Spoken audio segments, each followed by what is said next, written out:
Meus queridos, a paz do Senhor. Eu sou o pastor Anderson Silva. Estamos na Academia de Pregadores com as aulas das nossas lições bíblicas de escola dominical. Estamos estudando o quarto trimestre de 2017. Estamos aqui para dar subsídios a você, professor, para ministrar as aulas, mas também para trazer uma palavra ao teu coração, uma palavra transformadora. Estamos estudando neste trimestre sobre a doutrina da salvação, soteriologia. E a nossa aula de hoje é da lição de número 3, do dia 15 de outubro. O título da nossa lição é A Salvação e o Advento do Salvador. A salvação e o advento do Salvador. O texto áureo está no Evangelho escrito pelo apóstolo João, capítulo 1 e o versículo 14. E o Verbo se fez carne e habitou entre nós, e vimos a sua glória como a glória do unigênito do Pai, cheio de graça e de verdade. Verdade prática. O nascimento de Jesus Cristo se deu dentro do plano divino para salvar a humanidade. Ponto central da lição. Jesus Cristo veio ao mundo na plenitude dos tempos para salvar a humanidade. Lucas fala que, cumprindo-se a plenitude dos tempos, o que é essa plenitude dos tempos? É o projeto de Deus. Jesus Cristo veio dentro de um tempo do projeto de Deus. No momento certo, ele veio, cumprindo-se a plenitude dos tempos. Os objetivos da nossa lição, o objetivo geral, mostrar que o nascimento de Jesus Cristo se deu dentro do plano divino para salvar a humanidade. Tem um livro chamado O Tempo de Deus, e que nos mostra isso. Deus tem controle de todas as coisas, dentro de um tempo, dentro de um projeto pré-estabelecido, e nada foge ao seu controle. Ele é aquele que está assentado no trono. Então, o nascimento de Jesus, a manifestação do Filho de Deus, se deu dentro de um tempo do plano divino para salvar a humanidade. Objetivos específicos. Primeiro, apresentar como se deu o anúncio do nascimento do Salvador. Segundo, explicar a respeito da concepção do Salvador. E terceiro, mostrar que o Verbo se fez carne. Verbo, a palavra logos do grego. João escreve no capítulo 1 dizendo: no princípio era o Verbo, e o Verbo estava com Deus, e o Verbo era Deus, ou seja, a palavra expressa a vontade de Deus, e nada do que foi feito seria feito se não fosse por Ele, através dEle. E ele diz então, o texto que é o texto áureo, e o Verbo se encarnou e habitou entre nós. Leitura bíblica em classe está em João capítulo 1, versículo 1 ao 14, que é justamente o texto que nós acabamos de citar, e nos diz assim: no princípio era o Verbo, e o Verbo estava com Deus, e o Verbo era Deus. Ele estava no princípio com Deus, todas as coisas foram feitas por ele, e sem ele nada do que foi feito se fez. Nele estava a vida, e a vida era a luz dos homens. E a luz resplandece nas trevas, e as trevas não a compreenderam. Houve um homem enviado de Deus, cujo nome era João, o Batista.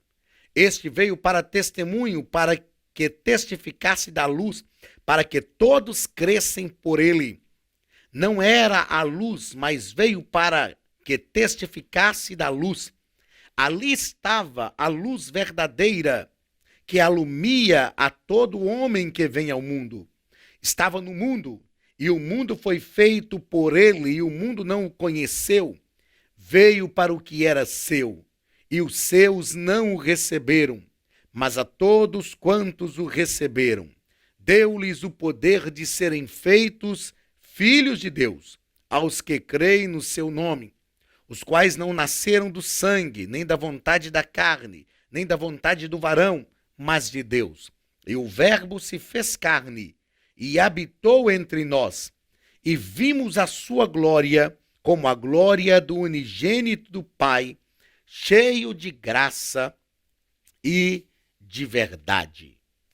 Meus queridos, quando nós estudamos sobre estudamos sistematicamente, né, a teossoteriologia, ou a doutrina da salvação, nós vamos aprender que houve todo um trabalho de Deus na história, todo um projeto de Deus na história. E Jesus Cristo se manifestou ao mundo no tempo certo, no momento exato, e ele veio como o Verbo de Deus, o Deus encarnado, o Filho de Deus, aquele que se apresentou entre os seres humanos para viver como seres humanos, porém para ser o resgatador dos seres humanos, para se entregar no lugar dos seres humanos. É o inocente se entregando no lugar do culpado.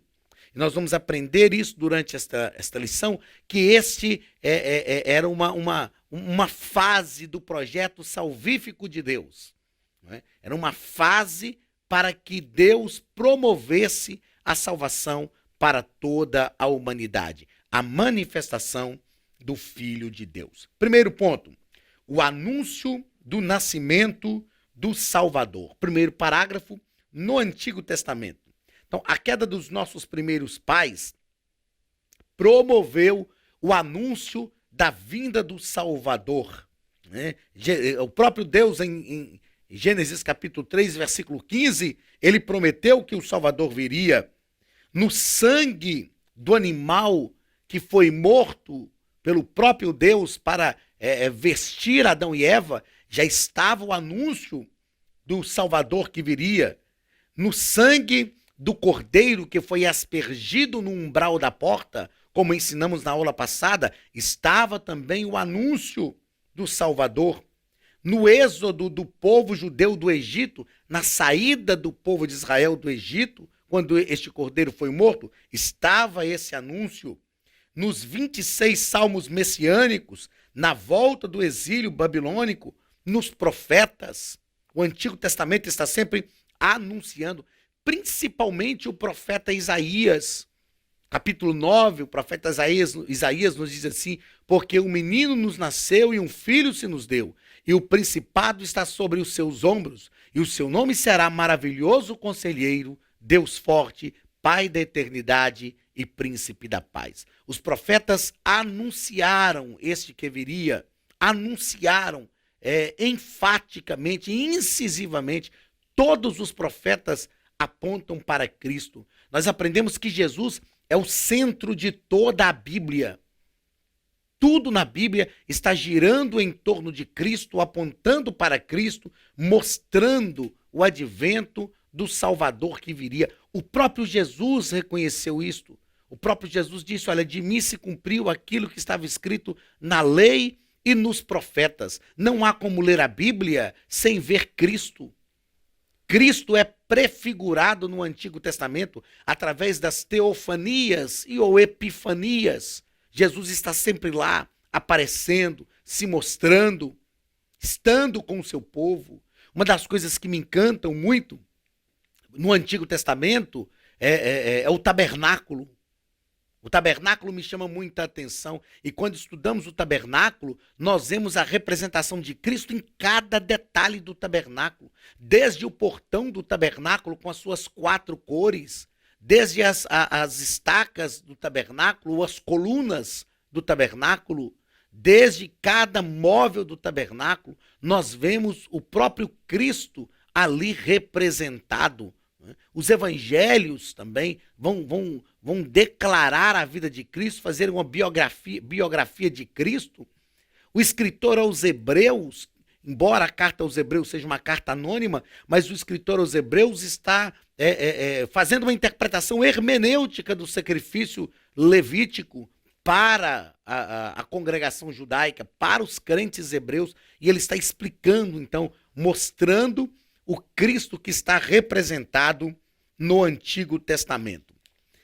Jesus também foi, como diz o segundo parágrafo deste primeiro ponto, anunciado pelos anjos. O anjo Gabriel, que apareceu a Maria, os anjos anunciaram o nascimento do Salvador aos pastores. Jesus foi anunciado também pelos anjos. Não há como deixar de ver, de entender esse anúncio messiânico no Antigo Testamento. também no Novo Testamento, como nós acabamos de ver aqui, registrado pelos evangelhos. Terceiro parágrafo deste primeiro ponto, o comentarista da lição vai falar sobre desfrutado pela humanidade. A visita dos pastores e dos sábios simboliza toda a raça humana à procura de Deus. A Bíblia nos diz que o anjo do Senhor apareceu no campo onde os pastores estavam guardando o rebanho, nas vigílias da noite, e o anjo do Senhor anunciou a eles que na cidade de Davi havia nascido o Salvador do mundo, e prontamente, Lucas nos fala sobre isso, prontamente, Lucas no Evangelho, né, que leva o seu nome, porque Lucas escreveu Atos também, mas no Evangelho, ele nos diz que prontamente os pastores disseram, vamos seguir a estrela e vamos procurar o menino. E esses pastores acharam o menino numa manjedoura, envolto em panos, levaram ali algumas dádivas para esse menino, que era o Cristo Jesus, adoraram este menino, e o comentarista com muita propriedade nos colocou aqui que esta visita desses pastores, desses sábios a Jesus lá na manjedoura, simboliza toda a raça humana à procura de Deus. E ao estudar a lição, me chamou a atenção aqui que eles creram e procuraram Jesus mesmo em um lugar simples. Era a raça humana simbolizada, tipificada ali naqueles pastores que procuravam Jesus em um lugar simples. O Rei dos Reis, o Senhor dos Senhores, que estava numa manjedoura. Assim como a raça humana representada naqueles pastores procuraram Jesus num lugar simples, Jesus também fez opção pela simplicidade. Jesus fez opção pela simplicidade. A Bíblia nos diz que João, o Batista, estava preso, era primo de Jesus. E o texto sagrado nos diz que um dia, ele que tinha anunciado Cristo, ele que tinha dito, eis o Cordeiro de Deus que tira o pecado do mundo. Um dia ele estava preso, passando os dias mais difíceis da sua vida. E ele então chamou 2 dos seus discípulos e disse, olha, ide até Jesus. Pergunte para ele se ele é o Cristo que haveríamos de esperar ou se nós temos de esperar outro. O que me chama a atenção neste fato na vida de João Batista é que mesmo tendo anunciado Cristo, tendo falado de forma tão intensa desse Cristo que ele conhecia, mesmo tendo dito, eis o Cordeiro de Deus que tira o pecado do mundo, houve um dia que os problemas se avolumaram, João Batista estava preso, ninguém tinha ido lhe visitar, a sua cabeça estava a prêmio, ele sabia que seria decapitado, que a morte iria chegar, e ele então, passando o dia mal, ele chama os seus discípulos e diz, olha, eu até anunciei que ele era o Cristo, eu até anunciei que ele era aquele que haveria de vir, mas vai lá e pergunta para ele se é ele mesmo ou se a gente tem que esperar outro. Meus queridos, isso acontece conosco também. Mesmo sendo crentes, salvos na pessoa bendita de Jesus, tem dia que a gente chega a duvidar de algumas coisas que nós já afirmamos veementemente. Mas ainda bem que Jesus é paciente, porque quando os discípulos de João chegaram até Jesus, Jesus não mandou um recado desaforado para João dizendo, olha, falem com João que eu não estou acreditando na pergunta dele. Ele mesmo anunciou, ele mesmo viu o meu dia. Aliás, ele nasceu para isso, para anunciar o meu dia. Ele mesmo disse que depois dele viria um que ele não era digno de desatar as sandálias dos seus pés, que batizaria com o Espírito Santo e com fogo, uma vez que ele batizava com água, mas viria um maior do que ele, sou eu. Não, Jesus é educado, ele respeita as nossas dificuldades. Ele não fez isso. Ele simplesmente disse aos discípulos de João, andem comigo. Eu não sei se eles andaram 1 dia, 2 ou 3, mas eu sei que num dado momento Jesus parou e disse, olha, voltem para João. Ah, mas talvez os discípulos de João perguntaram, mas o que nós vamos responder para ele? E Jesus disse, olha, responda para João o seguinte, os mudos falam, os cegos veem e os coxos andam, e aos pobres é anunciado o reino dos céus. Volte e responda isso para ele, e eu tenho certeza que João vai entender. E eu posso pensar, assim, inferir que os discípulos de João perguntaram, mas o Senhor é o Cristo ou não é? Esta foi a pergunta que João nos mandou fazer, e ele disse, não, vai a João e só responde isso.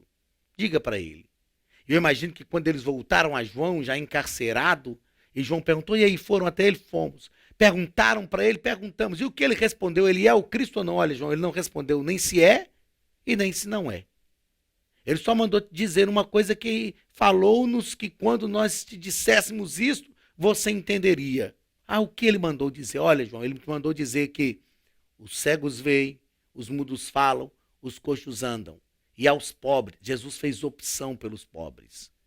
Assim como os pastores foram procurar o Messias simples da manjedoura, agora já o homem, Cristo, o homem Jesus, o Deus encarnado, inicia o seu ministério e faz uma opção pelos pobres. E ele disse, olha João, os discípulos disseram, João, ele nos mandou te dizer que aos pobres, esta é a opção que ele fez, é anunciado o reino dos céus. Quando eles disseram isto, João entendeu, é ele o Cristo, é ele o Messias. Eu não estou dizendo que a gente tem que ser pobre, que a gente não tem, pobre financeiramente falando, socialmente falando, que a gente não tem que lutar por um mínimo de conforto para a nossa casa. O que eu estou dizendo é que nós temos que assumir, e nós precisamos falar disso de forma incisiva nos dias em que vivemos. O cristianismo precisa assumir uma vida simples. E é possível ser rico financeiramente, ter muito dinheiro e viver de forma simples. Viver de forma simples. Esses dias eu estava vendo um vídeo, uma mensagem do pastor Cláudio Honor de Andrade, e ele estava falando justamente sobre isso, de pastores, de líderes que ele estava falando, mas eu quero falar aqui de pessoas, de crentes, de cristãos, que andam em carros que valem R$500.000, R$1.000.000, isso não tem problema, mas enquanto alguns estão andando em carros caríssimos, aqueles que nós chamamos de irmãos, estão passando necessidades. E isto não é cristianismo. O cristianismo de verdade é um cristianismo simples. É um cristianismo que não vive de signos, de símbolos. É um cristianismo que não vive de luxúria. É um cristianismo que não vive de exibicionismo. É um cristianismo que abre a mão ao necessitado, que faz opção por uma vida simples. Este é o cristianismo de Jesus de Nazaré. Este é o cristianismo de Jesus. E, infelizmente, nós estamos vivendo nos nossos dias um cristianismo onde as pessoas estão perdendo a simplicidade. E os pastores foram até Jesus, o Rei dos Reis, o Senhor dos Senhores, e encontrou um Deus simples, um Deus de simplicidade. O nosso Deus é o Deus da manjedoura.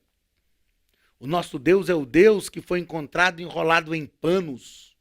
E não é porque José não tinha recursos, porque ele tinha. A Bíblia diz que ele procurou lugar numa estalagem, mas não encontrou. Então o nosso Deus é o Deus de coisas simples. Ele é um Deus grande, poderoso, mas ele é o Deus também de coisas pequenas. Nós precisamos aprender isso no cristianismo. Eu te sugiro a procurar, pode procurar isso na internet, num site de busca, um documento chamado Carta a Diogneto. Diogneto. Não se sabe se foi uma pessoa, se era um título de autoridade, mas essa carta a Diogneto foi escrita por um cristão anônimo. E ele fala o que é ser cristão. Olha, se você ler a carta a Diogneto, você vai perceber que nós sentimos vergonha do cristianismo que muitas vezes temos visto. Porque nesta carta, o autor anônimo fala que ser cristão é cuidar uns dos outros. Ser cristão é ter uma vida simples. Ser cristão é ter uma vida envolvida pela vontade e pelo reino de Deus. O Jesus anunciado pelos anjos foi encontrado numa manjedoura. Não nos esqueçamos. O Evangelho de Jesus, o Deus que se encarnou para viver entre nós, é um Deus de vida simples. É um Deus simples. Simplicidade não é pobreza. Pobreza é outra coisa. Pobreza é falta de recursos. Nós devemos lutar para viver, lutar pelos recursos que precisamos, para viver de forma digna, para dar dignidade para a nossa família, para a nossa casa. Mas temos que lutar para ter uma vida simples. Terceiro parágrafo do primeiro ponto. desfrutado pela humanidade. Então, eles creram, encontraram, foram lá, encontraram Jesus. É o que nós estávamos justamente falando. Os pastores encontraram esse Jesus simples. Segundo ponto da nossa lição: a concepção do Salvador. Primeiro parágrafo: um plano concebido desde a fundação do mundo. Apocalipse capítulo 13. Apocalipse capítulo 13 e versículo 8. Diz que Jesus Cristo é o Cordeiro de Deus que foi morto desde a fundação do mundo. Ou seja, antes do ser humano pecar. Deus, nós vamos estudar sobre presciência, vamos estudar sobre predestinação mais adiante, mas Deus, pela sua presciência. O que é presciência? É conhecimento prévio, conhecimento dos fatos antes que os fatos aconteçam. Deus já sabia que o ser humano iria pecar. Deus não é apanhado de surpresa. Então, antes até de criar o mundo, de fundar o mundo, Deus já havia provido um Salvador para a humanidade. Para mim, esta é a maior prova de amor incondicional. Um Deus que cria o ser humano sabendo que ele vai pecar, mas não para o pecado, dando todas as condições para que ele não pecasse. Mas pela sua presciência, Deus já sabia: você vai pecar. Porém, antes de você pecar, eu já vou prover uma salvação. Esta é a maior prova de amor incondicional. Quando eu falo sobre isso, como eu já disse, nós vamos falar um pouco disso mais adiante, quando estudarmos sobre predestinação, livre-arbítrio. Deus deu ao ser humano o livre-arbítrio. Deus sabia que o ser humano ia usar o livre-arbítrio para o pecado, mas Deus não vai cercear o livre-arbítrio do ser humano. Eu falo, principalmente utilizando como metáfora o livro do profeta Oséias.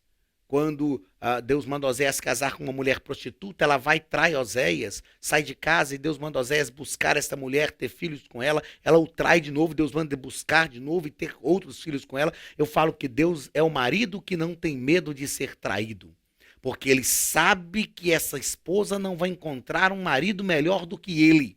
E ela terá que voltar, e ele vai aceitá-la de volta, porque ela vai voltar arrependida. Ele vai buscar essa esposa, vai gerar filhos com ela. Deus é um marido que não tem medo de ser traído. E esta é a maior prova de amor incondicional de Deus. Deus criou o ser humano não para o pecado. Deu todas as condições, repito, para que ele não pecasse, mas Deus sabia que ele ia pecar. E Deus já proveu uma salvação, porque Deus o criou para este relacionamento. E os planos de Deus, como disse Jó no capítulo 42, não podem ser frustrados. Segundo parágrafo do segundo ponto, o nascimento do Salvador. O nascimento de Jesus, então, foi um evento emblemático e simbólico acerca do propósito que ele veio realizar, que era salvar toda a humanidade. Esta foi a maior demonstração da humildade divina, pois Paulo, escrevendo em Filipenses capítulo 2, diz que Cristo, mesmo sendo Deus, não teve por usurpação o ser igual a Deus, antes esvaziou-se a si mesmo e assumiu a forma humana. E na forma humana, a si mesmo se humilhou até a morte e morte de cruz. Eu acho interessante que em Êxodo, eu vou fazer questão de ler, Êxodo capítulo 3, quando Deus disse a Moisés que iria enviá-lo ao Egito para libertar o seu povo, capítulo 3 de Êxodo, versículo de 6 a 8, ou versículo 7 e 8, Deus disse assim: olha, Moisés, disse ainda o Senhor, certamente vi a aflição do meu povo que está no Egito, e ouvi o seu clamor por causa dos seus exatores. Conheço-lhe o sofrimento, por isso desci a fim de livrá-lo da mão dos egípcios, para fazê-lo subir daquela terra a uma terra boa e ampla, terra que emana leite e mel, o lugar do cananeu, do eteu, do amorreu, do ferezeu, do eveu e do jebuseu. O Senhor usa quatro verbos aqui, nesses dois versículos. Mas um dos verbos que me chama a atenção é que o Senhor diz a Moisés assim: eu desci ao Egito a fim de livrar o meu povo. Deus desceu. porque Deus tinha visto o sofrimento do seu povo, o Senhor tinha ouvido o seu clamor, o Senhor já tinha conhecido o seu sofrimento, e o Senhor diz: eu desci a fim de livrá-los. Lá no Antigo Testamento, Deus desceu de forma figurada. Deus desceu através da coluna de nuvem, da coluna de fogo.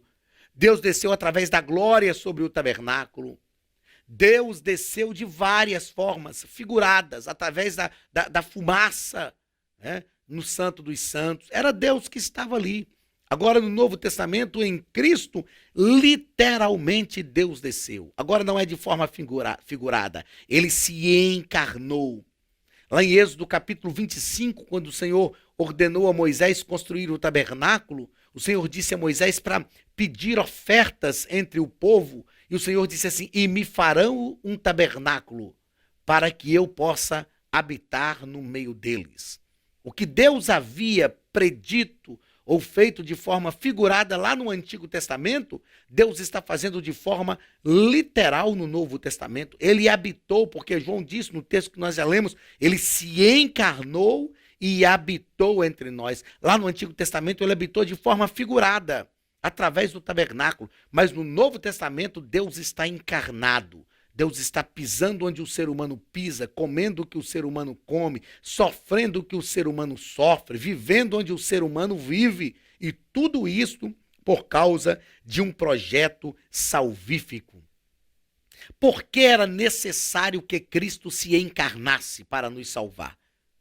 Algumas pessoas já me responderam em sala de aula o seguinte: professor, era preciso que Cristo se encarnasse para que Deus soubesse o que nós sentimos.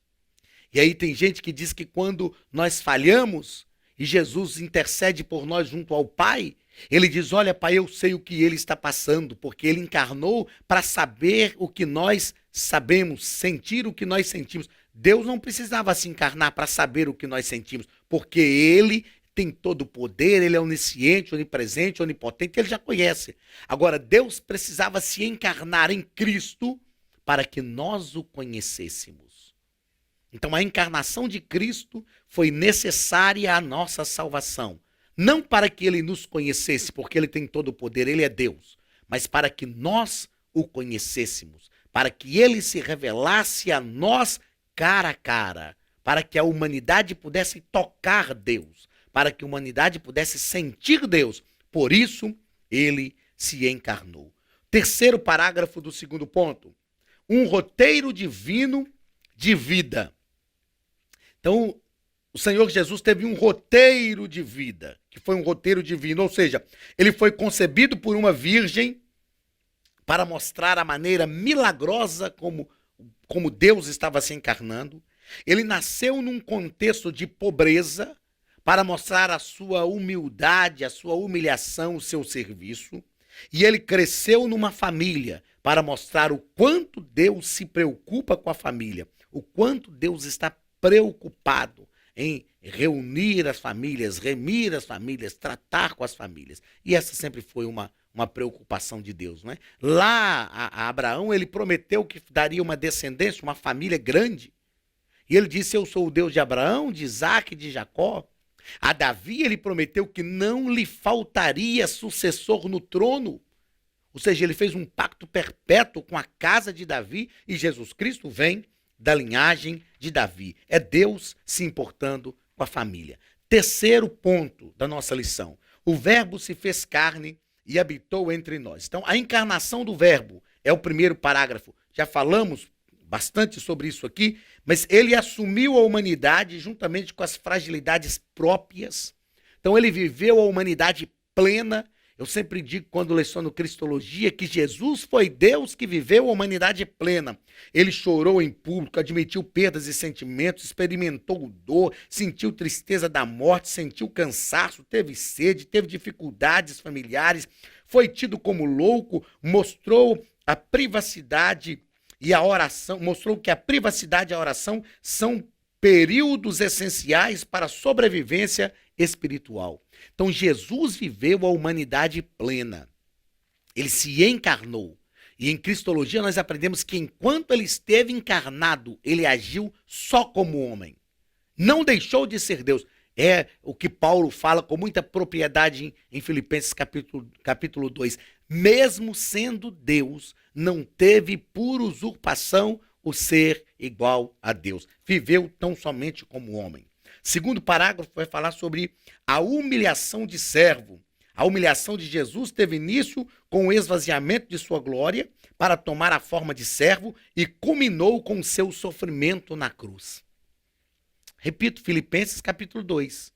Tende em vós o mesmo sentimento que houve em Cristo, que mesmo sendo Deus não teve por usurpação o ser igual a Deus.